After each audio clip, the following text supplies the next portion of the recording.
I've trained a lot of people in karate. So what they do is they take that elbow and they try to force this like this. And that's okay. But it doesn't have nearly the power on it as if you understand how to just roll it just a touch. Right there. See that little snap? So when you're throwing these, it's important that you relax the elbow, and when you throw it, right just about the point of impact, it cracks.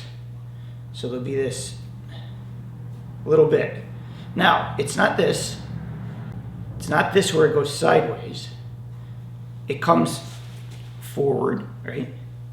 But it cracks a little bit, just on the elbow, just on the tip. There's two ways to do this back fist. There's open hip and there's closed hip.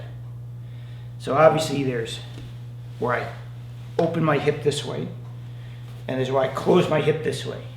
I pull into it. Two distinct back fists. And a lot of lessons I do, people blur them.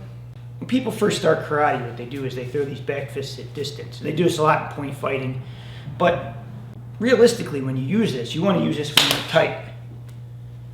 And there's a lot of trapping in karate. If you don't think there is, we'll get into this later in a later video. Karate is a very close system. These things should be thrown at a very close range. That's why this one doesn't do you any good from here, because it doesn't have enough juice, as opposed to waving that from that elbow at a very close range, which allows you to get power on that thing. So if I come in and I trap, my hips are going to face you. So they're going to go like this. If I do that, it's very hard for me now to throw a closed back fist, because if I throw this, I now have nothing on this backhand. So what happens is when you trap in, this hip's going to come this way. It's going to open. So I come back with the backhand. 1, 2, 1, 2, right? So you want this like that.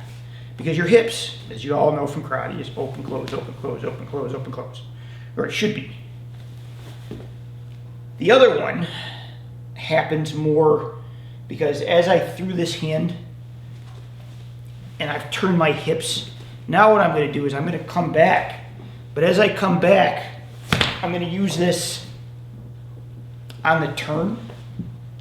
But you got to study this one. This one's important. If you go like this and you turn, it's very hard for you to throw the hand after it because your hip's already expended.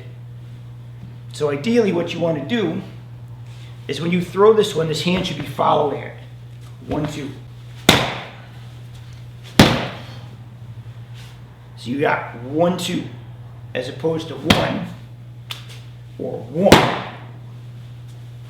Now, if you open hips, right, it opens and then it comes back. So it's hip, hip versus 1, 2. When you drive these, they should relax from your whole body, and there should be a little bit of this and a little bit of that wave on that punch. Remember, you're not just coming from the hand. You need that whole body to crack to make this happen. And then study, am I going in or am I going out? In is a 1, 2, out is a 1, 2. They both work, you just got to play with them.